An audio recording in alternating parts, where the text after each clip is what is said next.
पिता और पुत्र पवित्र आत्मा के नाम पर आमीन।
सबको जय यीशु। जय आज के इस पौत्र मिस्सा बलिदान में हम रॉबर्ट जोए लकड़ा,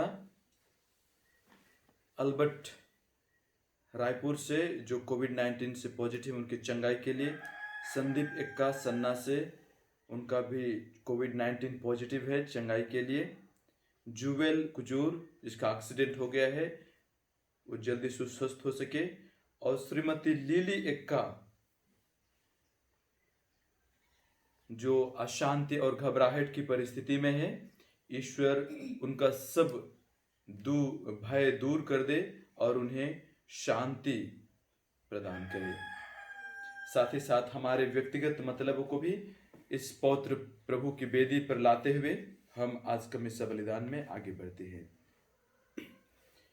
पिता और पुत्र और पवित्र आत्मा के नाम पर आमीन। हमारे प्रभु यीशु ख्रिस्त की कृपा, ईश्वर का प्रेम तथा पवित्र आत्मा का सहचर्य आप सबों को प्राप्त हो और आपके आत्मा के साथ भी। ख्रिस्त में मेरे प्यारे भाइयों बहनों, प्यारे माताओं पिताओं, पाप हम सबों को भय में जीवन यापन करने के लिए प्रेरित करता है। शैतान हमेशा हमारे जिंदगी में अपना दबदबा बनाकर हम पर अधिकार करना चाहता है, और उसी वजह से हम अगर शैतान के चंगुल में फंस जाते हैं तो हमारे दिल में बोझ, अशांति और तरह तरह की अड़चनों का अनुभव करना पड़ता है। प्रभु कहते हैं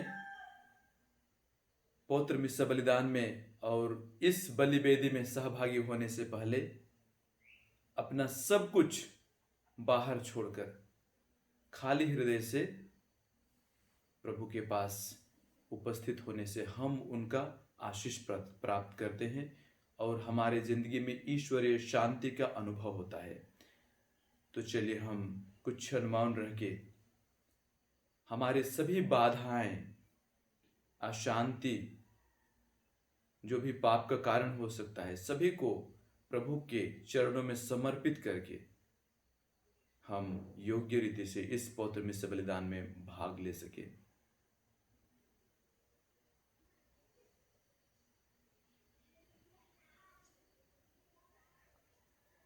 हम सब मिलकर बोलें, हे भाई बहनों, मैं सर्वशक्तिमान पिता परमेश्वर और आप लोगों के सामने स्वीकार करती हूँ कि मैंने मन, वचन और कर्म से और अपना कर्तव्य पूरा न करने से बार बार पाप किया है। मैं अपना दोष स्वीकार करती हूँ, इसलिए मैं धन्यवाद मरियम से, स्वर्ग के सदूतों और संतों आप लोगों से, हे भाई और बहनों, विनती करता हूँ कि आप मेरे लिए प्रभु परमेश्वर से प्रार्थना करें। सर्वशक्तिमान परमेश्वर हम लोगों पर दया करे, हमारे पाप क्षमा कर हमको अनंत जीवन प्रदान करे। आमीन। हे प्रभु दया कर, हे प्रभु दया कर, हे ख्रिस्त दया कर, हे ख्रिस्त दया कर, हे प्रभु दया कर। हे प्रभु दया कर। हम प्रार्थना करें। हे सर्वशक्तिमान पिता ईश्वर, तूने हमें सिखाया है कि सारी धर्म संहिता का सार तेरे और पड़ोसी के प्रति प्रेम में निहित है। इस प्रेम के नियम का पालन कर हम अनंत जीवन की ओर अग्रसर होते रहें। यह कृपा कर हमारे प्रभु और तेरे पुत्र यीशु ख्रिस्त के द्वारा, जो ईश्वर होकर तेरे तथा पवित्र आत्मा के साथ युगानुयुग जीते और राज्य करते हैं। आमीन। सर्वशक्तिमान ईश्वर आपके जीवंत मुख को स्पर्श करके शुद्ध करे, ताकि आप प्रभु का वचन योग्य रीति से सुना सकें। पिता और पुत्र और पवित्र आत्मा के नाम पर।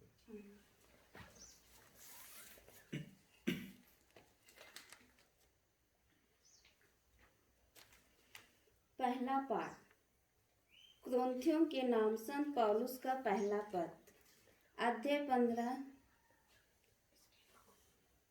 पद संख्या 35, 37, 42 से 39 तक। जो बोया जाता है वह नश्वर है, जो जी उठता है वह अनश्वर है। अब कोई यह प्रश्न पूछ सकता है, मृतक कैसे जी उठते हैं? वे कौन सा शरीर लेकर आते हैं? अरे मूर्ख, तू जो बोता है वह जब तक नहीं मरता तब तक उसमें जीवन नहीं आ जाता। तू जो बोता है वह बाद में उगने वाला पौधा नहीं बल्कि निरा दाना है, चाहे वह गेहूं का हो या दूसरे प्रकार का। मृतकों के पुनरुत्थान के विषय में भी यही बात है। जो बोया जाता है वह नश्वर है, जो जी उठता है वह अनश्वर है। जो बोया जाता है वह धीनहीन है, जो जी उठता है वह महिमान्वित है। जो बोया जाता है वह दुर्बल है, जो जी उठता है वह शक्तिशाली है। एक प्राकृतिक शरीर बोया जाता है और एक आध्यात्मिक शरीर जी उठता है। प्राकृतिक शरीर भी होता है और आध्यात्मिक शरीर भी। धर्म ग्रंथ में लिखा है कि प्रथम मनुष्य आदम एक जीवित प्राणी बन गया। अंतिम आदम तो एक जीवनदाता आत्मा है। जो पहला है वह आध्यात्मिक नहीं बल्कि प्राकृतिक है, इसके बाद ही आध्यात्मिक आता है। पहला मनुष्य मिट्टी का बना है और पृथ्वी का है। दूसरा स्वर्ग का है, मिट्टी का बना मनुष्य जैसा था वैसा ही मिट्टी के बने मनुष्य है, और स्वर्ग का मनुष्य जैसा है वैसा ही सभी स्वर्गिक होंगे। जिस तरह हमने मिट्टी के बने मनुष्य का रूप धारण कर लिया है, उसी तरह हम स्वर्ग के मनुष्य का भी रूप धारण कर लेंगे। यह प्रभु की वाणी है। ईश्वर को धन्यवाद।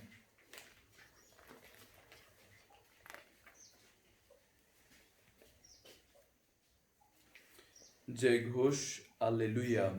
धन्य है वे जो सच्चे और निष्कपट हृदय से ईश्वर का वचन सुरक्षित रखते हैं और अपने धीरज के कारण फल लाते हैं। हालेलुया।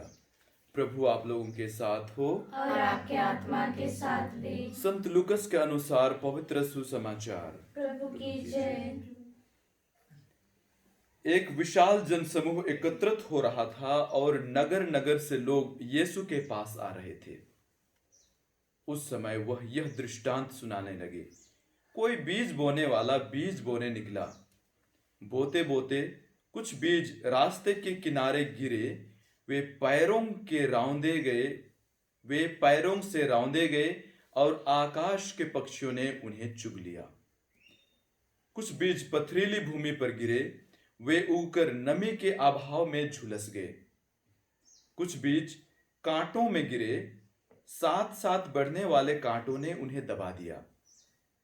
कुछ बीज अच्छी भूमि में गिरे। वे उगकर 100 गुना फल लाए।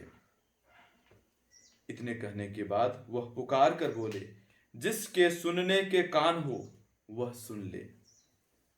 शिष्यों ने उनसे इस दृष्टांत का अर्थ पूछा। उन्होंने उनसे कहा, तुम लोगों को ईश्वर के राज्य का भेद जानने का वरदान मिला है। दूसरों को केवल दृष्टांत मिले, जिससे वे देखते हुए भी नहीं देखें और सुनते हुए भी नहीं सुने। दृष्टांत का अर्थ इस प्रकार है, ईश्वर का वचन बीज है। रास्ते के किनारे गिरे हुए बीज वे लोग हैं जिन्होंने सुना है, परंतु कहीं ऐसा ना हो कि वे विश्वास करें और मुक्ति प्राप्त कर लें, इसलिए शैतान आकर उनके हृदय से वचन ले जाता है। चट्टान पर गिरे हुए बीज वे लोग हैं जो वचन सुनते ही प्रसन्नता से ग्रहण करते हैं, किंतु जिनमें जड़ नहीं होती है। वे कुछ ही काल तक विश्वास करते हैं और संकट के समय विचलित हो जाते हैं। कांटों में गिरे हुए बीज वे लोग हैं जिन्होंने सुना है, परंतु आगे चलकर वे चिंता, धन संपत्ति और जीवन के भोग विलास से दब जाते हैं और परिपक्वता तक नहीं पहुंच पाते। अच्छी भूमि में गिरे हुए बीज वे लोग हैं जो सच्चे और निष्कपट हृदय से वचन को सुनकर सुरक्षित रखते हैं और अपने धीरज के कारण फल लाते हैं। यह प्रभु का सुसमाचार है। ख्रिस्त की जय। सुसमाचार के साथ हमारे सब पापों को मिटा दे। आजकल छोटी मिस्सा करते हैं, इसलिए अंतर भजन हम लोग नहीं गाते हैं। नहीं तो अगर आज हम अंतर भजन गाते तो जरूर हम इस गाना को गाते। राजिनो धर्म से गाही बेने चाह लागे, वचन गाही बेने जिया गाही खलनो, उल्ला निदगी कुंदा परदा लागी। तो इस दुनिया पर प्रभु का बीज बोया जा रहा है। वचन रूपी बीज हृदय रूपी जमीन में बोया जा रहा है ताकि 100 गुना फल लाए। इस गाना का अर्थ यही है। और आज हम इसी बारे में हम सुसमाचार में और प्रेरित संत पौलुस रचित पत्र में भी हम सुनते हैं। तो बीज की खासियत क्या है? आज का जो बीज दोनों पाठों में हम सबों के लिए बताया जा रहा है, उसका खासियत क्या है? बीज उत्तम कोटि का है और शक्तिशाली है। तो इसी बीज के बारे में हम ईसायास नबी के ग्रंथ से हम पढ़ते हैं। अध्याय 55 वचन 10 और 11 में, जिस तरह पानी और बर्फ आकाश से उतर कर भूमि सींच लेता, उसे उपजाऊ बनाए और हरियाली से ढके बिना वापस वहां नहीं लौटते, जिससे भूमि बीज बोने वाले को बीज और खाने वालों को अनाज दे सके, उसी तरह मेरी वाणी मेरे मुख से निकलकर व्यर्थ ही मेरे पास नहीं लौटती। मैं जो चाहता था वह उसे कर देती और मेरा उद्देश्य पूरा करने के बाद ही मेरे पास लौट आती है।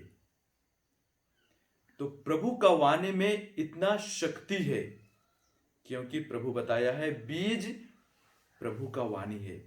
यीशु ने हमको बताया है कि जो बीज जिसके बारे में आज सुने हैं वह प्रभु का वाणी है। और हम प्रभु के वाणी के बारे में सुनते हैं कि वह जब तक अपना उद्देश्य पूरा नहीं करता तब तक वापस नहीं लौटता है। और जब उत्पत्ति ग्रंथ में पढ़ते हैं तो हम देखते हैं कि बीज प्रभु का वचन क्रियाशील है, मरा हुआ नहीं है, क्रियाशील है, मतलब कि कार्य कर रहा है।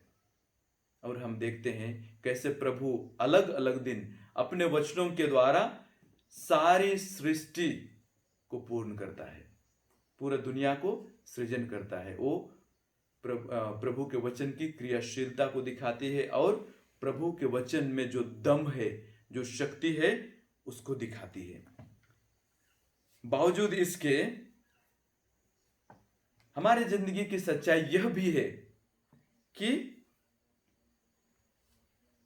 शैतान का दबदबा बहुत ज्यादा बना हुआ है। हम जानते हैं कि प्रभु का वचन में शक्ति है, क्रियाशील है, और प्रभु उत्तम कोटि का बीज हमारे हृदय में बोया है। बजाय इसके हम प्रफुल्लित नहीं हो पाते हैं।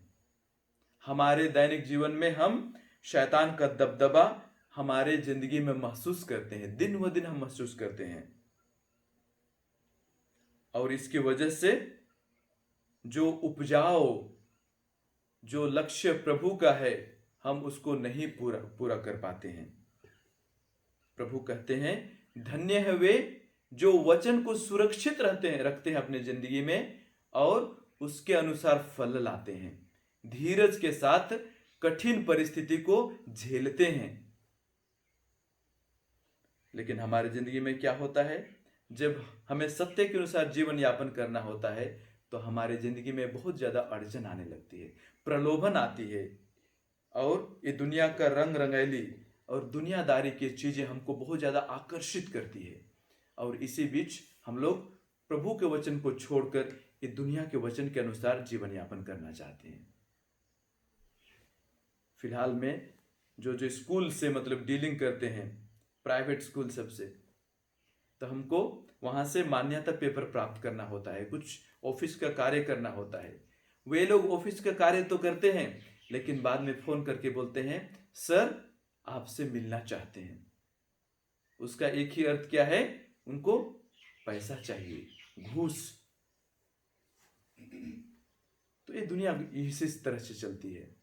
हम सत्य में चलना चाहते हैं, लेकिन सत्य का मार्ग कांटों से भरा हुआ है, हर प्रकार से तकलीफ आती है। लेकिन प्रभु क्या कहते हैं संत पौलुस के पत्र के अनुसार कि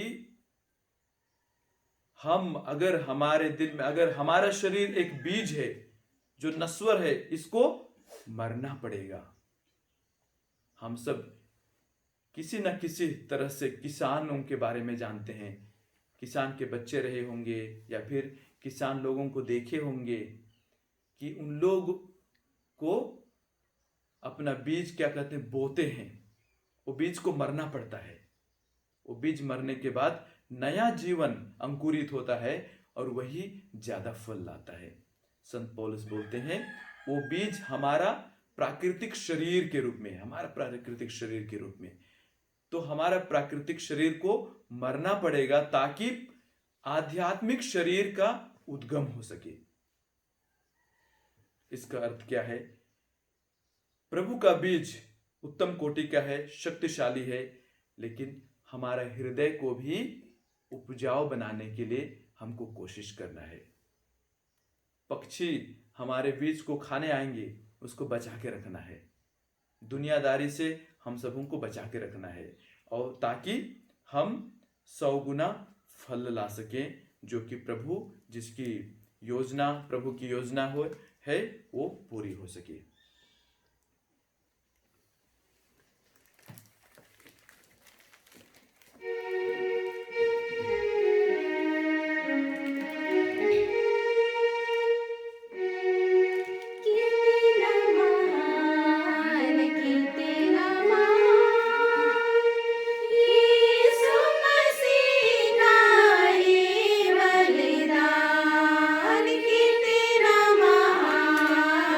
कितना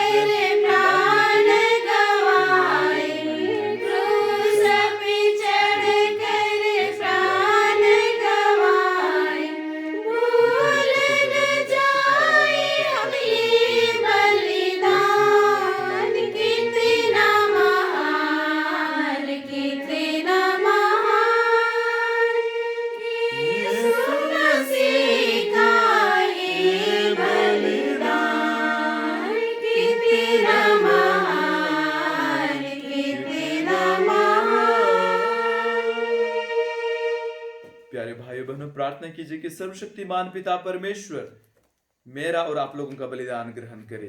प्रभु के नाम की स्तुति तथा महिमा के लिए और हमारी तथा अपने समाज पवित्र कलीसिया के लाभ के लिए आपके हाथों से यह बलिदान ग्रहण करें।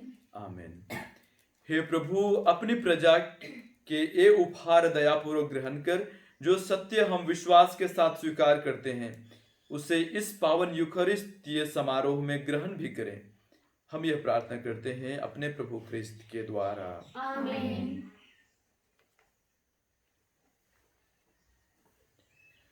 प्रभु आप लोगों के साथ हो और आपके आत्मा के साथ भी। प्रभु में मन लगाइए। हम प्रभु में मन लगाए हुए हैं। हम अपने प्रभु ईश्वर को धन्यवाद दें। यह उचित और आवश्यक है। हे पूज्य पिता, यह परम उचित है, हमारे कर्तव्य तथा कल्याण है कि हम सदा और सर्वत्र अपने प्रभु ख्रिस्त के द्वारा तुझे धन्यवाद दें। इन्होंने मानव जन्म लेकर पापी मनुष्य का नव निर्माण किया, अपने दुर्भोग से हमारे पाप मिटा दिए, अपने पुनरुत्थान से हमें अनंत जीवन में प्रवेश करने की कृपा दी और अपने स्वर्गरोहण से हमारे लिए स्वर्ग का द्वार खोल दिए। इसलिए हम समस्त दूतगण से मिलकर तेरी स्तुति करते हुए निरंतर एक स्वर से कहते हैं, पवित्र पवित्र पवित्र प्रभु मंडल के परमेश्वर, स्वर्ग और पृथ्वी तेरी महिमा से परिपूर्ण है। स्वर्ग में प्रभु की जय। धन्य है जो प्रभु के नाम पर आते हैं। स्वर्ग में प्रभु की जय। हे परमपिता, तू वास्तव में पवित्र है, सारी पवित्रता का स्रोत है। हम तुझसे निवेदन करते हैं, तू यह उपहार अपने आत्मा के संस्पर्श से पवित्र कर दे कि यह हमारे प्रभु यीशु ख्रिस्त का शरीर तथा रक्त बन जाए। जिस रात को यीशु स्वेच्छा से मृत्यु के लिए सौंपे गए, उन्होंने रोटी ली, तुझे धन्यवाद दिया और रोटी तोड़कर उसे अपने शिष्यों को देते हुए कहा, तुम सब इसे लो और खाओ, यह मेरा शरीर है जो तुम्हारे लिए बलि चढ़ाया जाएगा।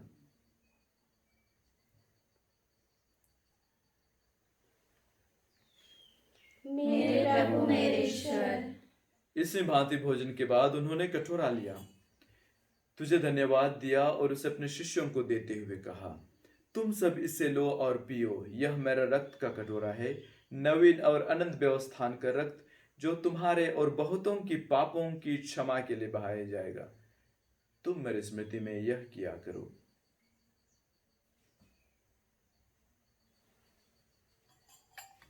मेरे प्रभु मेरे ईश्वर। यह है हमारे विश्वास का रहस्य। ख्रिस्त मर गए, ख्रिस्त जी उठे, ख्रिस्त महिमा के साथ फिर आवेंगे। हे परमपिता, यह आज्ञा मानकर हम अपने प्रभु की मृत्यु और पुनरुत्थान की स्मृति में तुझे जीवन की रोटी और मुक्ति का कटोरा चढ़ाते हैं। हम तुझे धन्यवाद देते हैं कि तूने हमें अपने सम्मुख उपस्थित होने और अपनी सेवा करने का सौभाग्य प्रदान किया है।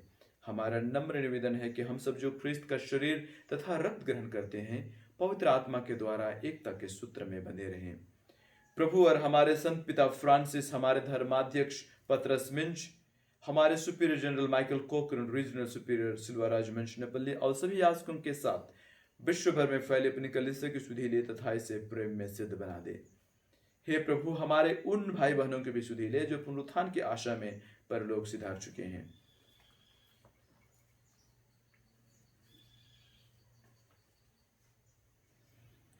और आज हम विशेष करके हमारे मिहिल भाइयों के लिए प्रार्थना करते हैं। फादर चार्ल्स, फादर पाइट डेव रीडे, फादर ओवेन मुर्रे और हमारे परिवार से गुजरे हुए सभी मृत आत्माओं की शांति के लिए तथा कोरोना वायरस की महामारी से गुजरे हुए मृत आत्माओं की शांति के लिए भी प्रार्थना करते हैं। हे प्रभु, उन्हें और सभी मृतकों को अपने पुण्य दर्शन का सौभाग्य प्रदान कर हम सब पर दया दृष्टि डाल कि हम भी अनंत जीवन के सहभागी बने और ईश्वर की माता धन्य कुंवारी मरियम, उनके अति शुद्ध वर संतियों से प्रेरितगण और सब संतों के साथ जो युग युग में तेरे विश्वस्त सेवक सेविकाएं बने रहें, तेरे स्तुति गान कर सकें, तेरे पुत्र यीशु ख्रिस्त के द्वारा। इन्हीं प्रभु ख्रिस्त के द्वारा, इन्हीं के साथ और इन्हीं में, हे सर्वशक्तिमान पिता परमेश्वर, पवित्र आत्मा के साथ तुझे समादर तथा महिमा युगाने युग मिलती रहती है। आमीन।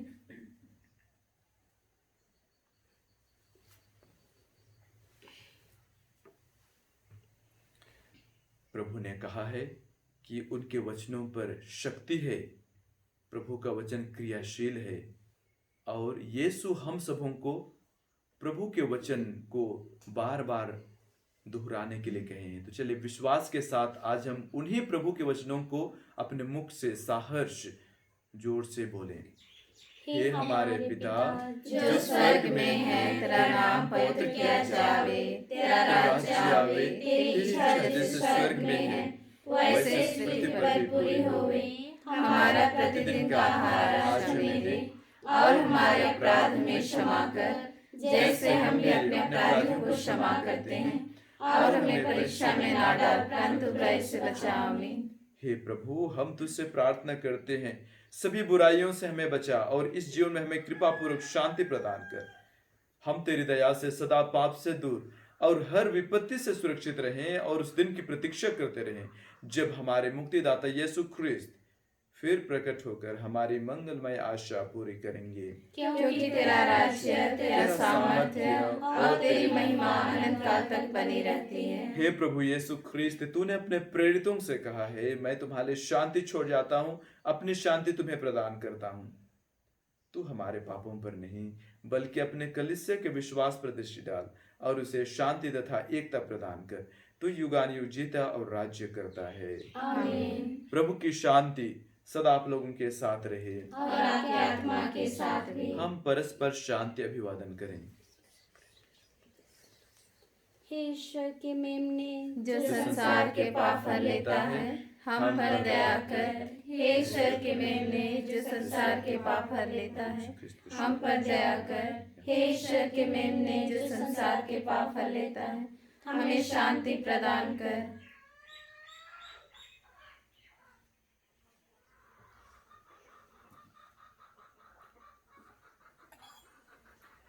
देखिए ईश्वर का मेमना जो संसार के पाप फर लेता है। धन्य है हम जो प्रभु के इस भोज में बुलाए जाते हैं। हे प्रभु, मैं इस योग्य नहीं हूँ कि आप मेरे यहाँ आवे, किंतु एक शब्द कह दीजिए और मेरी आत्मा चंगी हो जाएगी।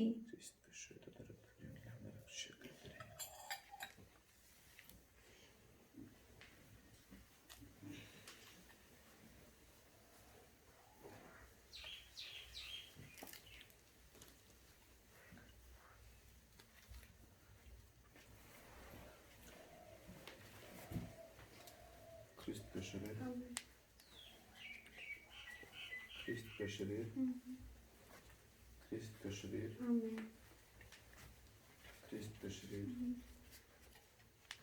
ख्रिस्त का शरीर, ख्रिस्त का शरीर, ख्रिस्त का शरीर, ख्रिस्त का शरीर, ख्रिस्त का शरीर, ख्रिस्त का शरीर, ख्रिस्त का शरीर।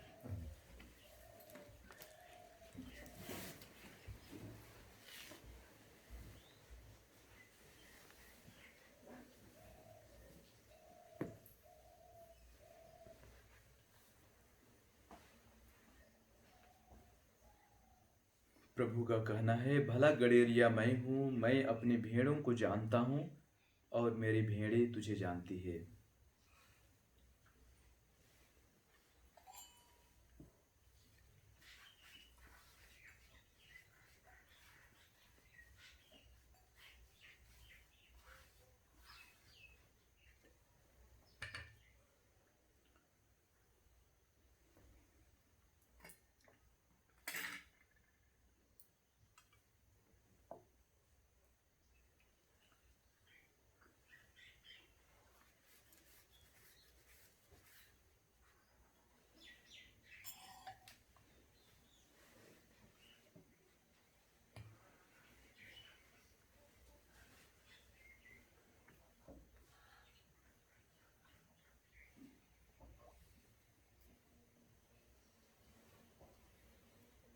हम प्रार्थना करें। हे प्रभु, जिनको तूने परम प्रसाद दिया है उनकी सहायता भी सदा किया कर। पावन यूकरिस्त का समारोह मनाते समय हमें तेरी दया से मुक्ति का फल प्राप्त होता रहे, यह कृपा कर हमारे प्रभु ख्रिस्त के द्वारा। आमीन। प्रभु आप लोगों के साथ हो। और आपके आत्मा के साथ भी। सर्वशक्तिमान परमेश्वर पिता और पुत्र और पवित्र आत्मा आप लोगों को आशीर्वाद प्रदान करे। आमीन। आप लोग विदा लें। प्रभु की शांति सदा साथ रहे। ईश्वर को धन्यवाद। पिता और पुत्र और पवित्र आत्मा की महिमा हो, जैसे वादी में थी अब काल तक सदा रहेगी। आमीन। हे संत मरिया हमारे लिए प्रार्थना हे कीजिए। संत जोसेफ, हमारे लिए प्रार्थना हे कीजिए। बसवर की माता, अच्छे स्वस्थ की रानी, हमारे लिए प्रार्थना कीजिए। मृत सभी विश्वासों की आत्माएं, परमेश्वर की दया शांति निवास करें। आमीन। क्रूस का चिन्ह।